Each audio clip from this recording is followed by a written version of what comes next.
So, this is me. Anyone ever been here? It's Box End near Bedford. It's quality for the kids, man. I just took my kids here after school for a little while, preparing for my court case next week on the 4th of July at the Old Bailey. My preparations are going great. With your help, I'm managing to have my amazing legal team. We're working through, and to be honest, their entire case is a crock of shit. The allegations against me, this is where people, the journalists reading and listening to this, really need to consider where they stand on this, because if I'm convicted of a common law contempt for taking a picture of someone walking into a courtroom, it means all of you, it sets a precedent. None of you can take pictures of people walking into court again. The other charge, that's one of my charges, common law contempt for taking a picture of someone walking into court.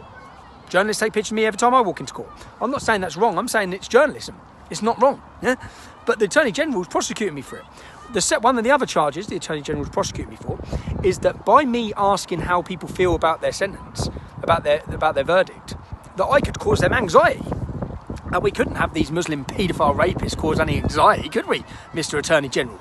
So he's charging me and prosecuting me for that, which then means, which you'll see in my court trial and in my video that I'm going to produce at court, which will be played outside on a huge screen. You'll see that every time I walk into court, journalists come up to me and ask me exactly that. In fact, I didn't presume their guilt. I said they're innocent until proven guilty. BBC journalists come up to me and presume my guilt. That's actually a crime. So, if I'm convicted of those two counts, it means no one can prosecute, no one can take a picture of anyone walking into court again, and no one can ask anyone questions like they do every single person walking into court.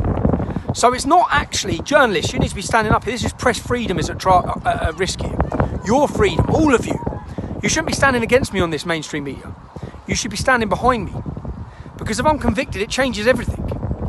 It changes the freedom of the media outside any courtroom in this country. And it takes away your rights and freedoms as journalists. So, I'm flying the flag for free speech on the 4th of July, and every one of you should be supporting me. The other charge, that I breached the Section 4 reporting restriction, you will be shown evidence in court that the court did not follow any of the procedures they have to follow. Do you know, the judge made a reporting restriction, but at no point was it put into the court system, which means it was never put on the court door, never put on the court system. All the places that I would have gone to look for the reporting restriction, on the website, no mention of it. Do you know that the Law Commission made a 6-month investigation into contempt of court laws in 2014. I'm using this paper, yeah? Their study. In their study, they said that contempt of court laws are unfair on the public. They're unfair, and it's an open book for mistakes and errors. And they advised at the end of their 6-month investigation, they give one recommendation. That recommendation was that they provide a website, a national website. The Attorney General was asked to provide a national website that all reporting restrictions will go onto so people can check. They didn't do that. So they didn't do that. They didn't put it on the courtroom door. They didn't put it on the thing. Another law for everyone needs to understand, which I'll be citing in my court case, the judge has no power to put reporting restrictions on information that's already in the public domain. He doesn't. He can't do it. All right? So, you heard it here first. Tommy Robinson not guilty, 4th of July at the Old Bailey. If we had a just and fair system, that would be the result. If I was getting tried by 12 members of the British public, that would be the result. What we find out on the 4th of July is if we have a corrupt legal system. This judge and these judges have the opportunity to restore faith in the British judicial system.